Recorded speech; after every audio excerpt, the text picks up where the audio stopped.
Welcome to Kerala kitchen mom's recipes. ഇന്ന് നമുക്ക് ചക്കപ്പഴം വെച്ച് ഒരു ഇലയട ഉണ്ടാക്കാം.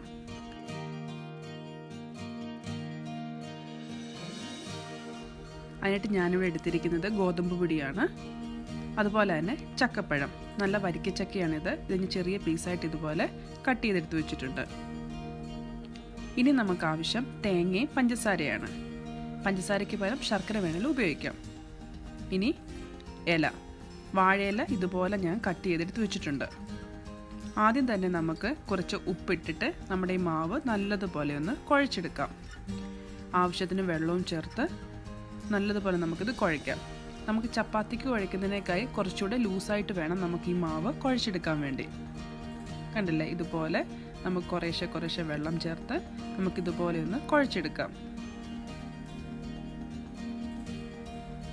അടുത്തതായിട്ട് നമ്മൾ എടുത്തു വെച്ചിരുന്ന ചക്കപ്പഴം ഇല്ലേ, അരിഞ്ഞു വെച്ചിരുന്ന ചക്കപ്പഴം, അതിനകത്തേക്ക് നമ്മൾ എടുത്തു വെച്ചിരുന്ന തേങ്ങയും പഞ്ചസാരയോട് ഇട്ട് കൊടുക്കുക. എന്നിട്ട് കൈ വെച്ച് നല്ലതുപോലെ മിക്സ് ചെയ്യണം. പഞ്ചസാരയ്ക്ക് പകരം ശർക്കര വേണമെങ്കിൽ നമുക്ക് ഉപയോഗിക്കാം. അത് കൈ വെച്ച് ഇതുപോലെ തന്നെ നമുക്ക് നല്ലതായിട്ട് ഞെരടി എടുക്കണം. എന്നാലേ ചക്കപ്പഴത്തിൻ്റെ മധുരവും നമ്മൾ ഇട്ട് കൊടുത്ത പഞ്ചസാരയും തേങ്ങയും കൂടെ നല്ലതുപോലെ മിക്സ് ആവത്തുള്ളൂ. അടുത്തതായിട്ട് നമ്മൾ എടുത്തു വെച്ചിരുന്ന ഇല എടുക്കുക. അത് നല്ലപോലെ നമ്മൾ തുടച്ച് അതിൻ്റെ പൊടിയൊക്കെ മാറ്റിയ ശേഷം വേണം ഇല ഉപയോഗിക്കാൻ വേണ്ടി. അതിനകത്തേക്ക് ചെറിയൊരു നാരങ്ങ വലുപ്പത്തിൽ നമുക്ക് മാവ് എടുത്തിട്ട് നമുക്ക് കുറച്ച് വെള്ളം കൂടെ ഉപയോഗിച്ച് ഇതുപോലെ നമുക്ക് നന്നായിട്ട് പരത്തിയെടുക്കാം. വെള്ളം ഉപയോഗിക്കുമ്പോൾ നമ്മുടെ കയ്യിലത് പറ്റിപ്പിടിക്കില്ല. അപ്പോൾ ജസ്റ്റ് ഇങ്ങനെ കയ്യിൽ ഇച്ചിരി വെള്ളം എടുത്തിട്ട് ഇതേപോലെ നമുക്കിത് നല്ലതുപോലെ ഈ ഇലയിൽ പരത്തിയെടുക്കാം മാവ്. ഇപ്പം മാവ് നമ്മൾ നല്ലപോലെ പരത്തിയെടുത്തിട്ടുണ്ട്. ഇനി ഇതിനകത്തേക്ക് നമ്മൾ നേരത്തെ തയ്യാറാക്കി വെച്ചിരുന്ന ചക്കപ്പഴത്തിൻ്റെ കൂട്ടില്ലേ, അതിതുപോലെ നമുക്കിതിനകത്തേക്ക് ഇട്ട് കൊടുക്കാം. എന്നിട്ട് ഇതുപോലെ നമുക്ക് എല്ലാ ഭാഗത്തേക്കും ഇതുപോലെ നിരത്തി വയ്ക്കാം. അതിനുശേഷം നമുക്ക് ഈ ഇല മടക്കിയെടുക്കാം. ഇതേപോലെ ബാക്കിയുള്ള ഇലയിൽ നമുക്ക് മാവ് പരത്തിയെടുക്കാം. അതുപോലെ തന്നെ ചക്കപ്പഴത്തിൻ്റെ കൂട്ടുകൂടിയിട്ട് നമുക്ക് ഇല ഇതുപോലെ മടക്കിയെടുത്ത് വെക്കാം. ഇനി നമുക്ക് അടുപ്പത്ത് ഒരു ഇഡലിക്കുട്ടകമോ അതല്ലെങ്കിൽ സ്റ്റീമറോ വെച്ച് ചൂടാക്കി ഈ ഇലകൾ ഓരോന്നായിട്ട് എടുത്ത് നമുക്കിതുപോലെ അടുക്കി എടുത്ത് വെക്കാം.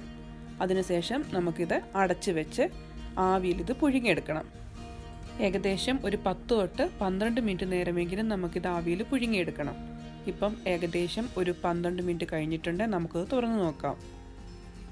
ഇപ്പം നമ്മുടെ ഇല നല്ലതായിട്ട് ആവിയിൽ നന്നായിട്ട് പുഴുങ്ങിയിട്ടുണ്ട്. കണ്ടില്ലേ, നമ്മുടെ ഇലയുടെ ഇവിടെ റെഡി ആയിരിക്കുന്നു.